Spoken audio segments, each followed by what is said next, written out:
علیکم ورحمۃ اللہ وبرکاتہ۔ بسم اللہ الرحمن الرحیم۔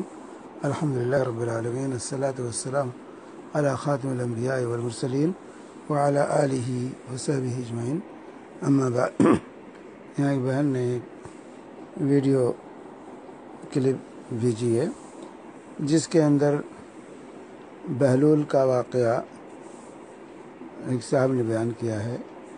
بہلول کی اور یہاں بہن نے پوچھا ہے کیا قصہ صحیح ہے، سنایا ہے صحیح ہے، اس سے ہم کیا سبق لے سکتے ہیں؟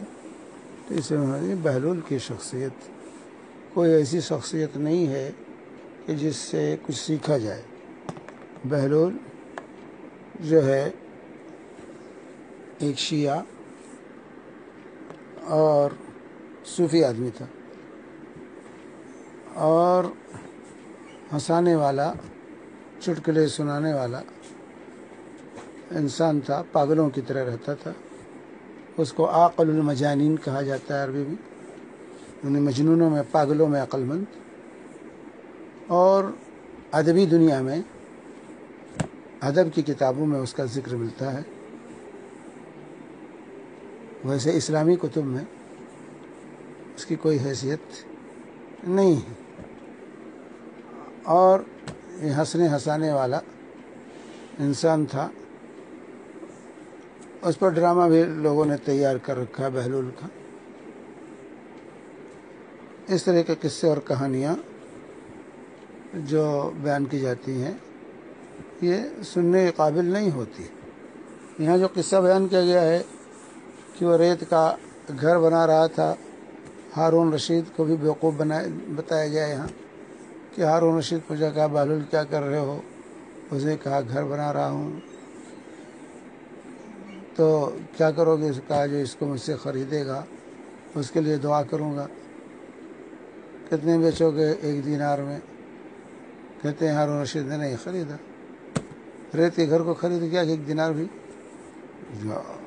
ہارون رشید کوئی پاگل انسان تھوڑے تھا۔ اور اس کے بعد اس کی بیوی زبیدہ پہنچی، اس نے کہا کیا کر رہے ہو؟ وہی سوال وہی جواب۔ پھر اس نے خرید لیا 1 دینار میں۔ اور اس کے بعد رات میں جب سویا ہارون رشید خواب دیکھا تو اس پہ زبیدہ لکھا ہوا ہے، بیوی کا نام لکھا ہے کہ جنت میں گیا، دیکھا زبیدہ کا نام ایک محل پر لکھا ہوا ہے، اس میں داخل ہونا چاہا تو دربار نے روک دیا، کہا تم اس میں داخل نہیں ہو سکتے ہو۔ کہ زبیدہ کہا زبیدہ میری بیوی ہے۔ کہا یہاں کا دستور الگ ہے، یہاں جس کا نام لکھا ہے وہی داخل ہوگا، دوسرا داخل نہیں ہوگا۔ اور اس کے بعد جب نیند کھلی تو پریشان ہوا، پچھتایا۔ پھر کہا اچھا میں جاتا ہوں آج اس کے پاس۔ پھر بہلول کے پاس گیا، پھر وہ ریت کے گھر بنا رہا تھا۔ اس نے پوچھا کیا کر رہے ہو؟ کہا گھر بنا رہا ہوں۔ کیا کرو گے؟ جو مجھ سے اسے خریدے گا اس کے لیے دعا کروں گا۔ کہا کیا قیمت ہے؟ کہا پوری دنیا۔ ہارون رشید نے کہا کہ پوری دنیا تو میں دے نہیں سکتا تم کو۔ تو کہا کہ جو ہے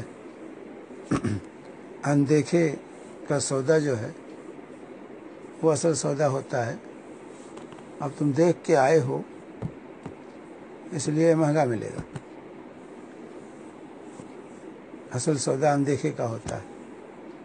تو اب اس میں اندازہ لگائیے، سوچنے کی بات ہے کہ اس بہلول پاگل کو یہ کیسے پتہ چلا کہ ہارون رشید نے خواب دیکھا ہے اور خواب میں جنت دیکھی ہے اور جنت میں زبیدہ کا محل دیکھا ہے جو اس کا گھر خریدنے کی وجہ سے 1 دینار میں اس نے دعا کیا تھا اور جنت مل گئی تھی۔ سوچنے کی بات ہے۔ ایسے ہمارا دین، ہمارا عقیدہ اتنا کمزور، ہمارا دین اتنا کمزور ہے، اسے پاگلوں کی باتوں پر یقین، اور ان کو صاحب کرامت، صاحب کیا علم غیب جانتا تھا بہلول؟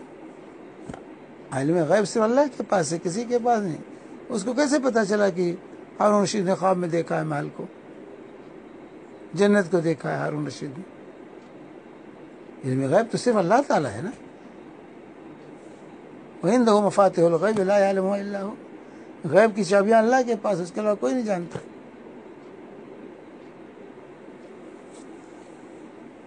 عالم الغیب فلا یظہر علی غیبہ احدا۔ اللہ عالم غیب ہے، اپنے غیب کی باتیں کسی نہیں بتا، الا من ارتضی من رسول، مگر رسول کو بتاتا ہے جتنی کی ضرورت ہوتی ہے۔ تو یہاں پر جو ہے اسے غلط عقیدہ پیش کیا جا رہا ہے، پاگلوں کے پیچھے امت کو دوڑایا جا رہا ہے کہ پاگلوں کے پیچھے، مجذوبوں کے پیچھے اور اس طرح کے لوگوں کے پیچھے دوڑیں اور اپنے عقیدے کو، ایمان کو خراب کریں۔ تو اس طرح کے قصے اور کہانیوں کو عام کرنا، اس کو پھیلانا، یہ کسی طرح روا اور جائز نہیں ہے۔ جو ہے اس سے بدعقیدگی سکھائی جاتی ہے، اس سے عقیدہ تباہ کیا جاتا ہے۔ اس طرح کے قصے، پاگلوں کے قصے اور کہانیاں بیان کر کے جو ہے، کوئی ننگے بابا ہیں، کوئی کون جمال شاہ ہیں، کوئی کمال شاہ ہیں، کوئی گھوڑے شاہ ہیں، کوئی کھچر شاہ ہیں، کوئی بلی شاہ ہیں، کوئی کتے شاہ ہیں، اس طرح سے شاہوں کا اور جو ہے ان لوگوں کے قصے کہانیاں، یہ مجذوب تھے، ننگے گھومتے تھے۔ کہہ دیا کہ جو ہے تو وہ تو پہنچے ہوئے بزرگ ہیں، وہ حقیقت میں پہنے ہوئے ہیں لیکن ہمیں ننگے دے، تو پہننے کا فائدہ کیا جب وہ ننگے ہیں؟ ہمیں ننگے نظر آتے ہیں تو پہنتا کس لیے لباس ہے؟ دوسروں کی نگاہوں سے بچنے کے لیے، اور لباس پہننے کی وجہ دوسروں کی نگاہوں سے نہ بچے انسان تو کیا فائدہ؟ تو اسی طرح کی قصے کہانیوں پر جو ہے یہ دین جو ہے تباہ ہو رہا ہے انہی وجہ سے۔ تو اس طرح کے قصے کہانیاں ہرگز نہیں عام کرنا چاہیے، یہ سب بے بنیاد من گڑت ہیں، مسلمانوں کے عقیدے کو تباہ کرنے کے لیے اس طرح کی کہانیاں گڑھی گئی ہیں۔ اللہ تعالی اس سے ہم سب کو محفوظ رکھے۔ وصلی اللہ علیہ نبینا محمد وعلی آلہ وصحبہ وسلم۔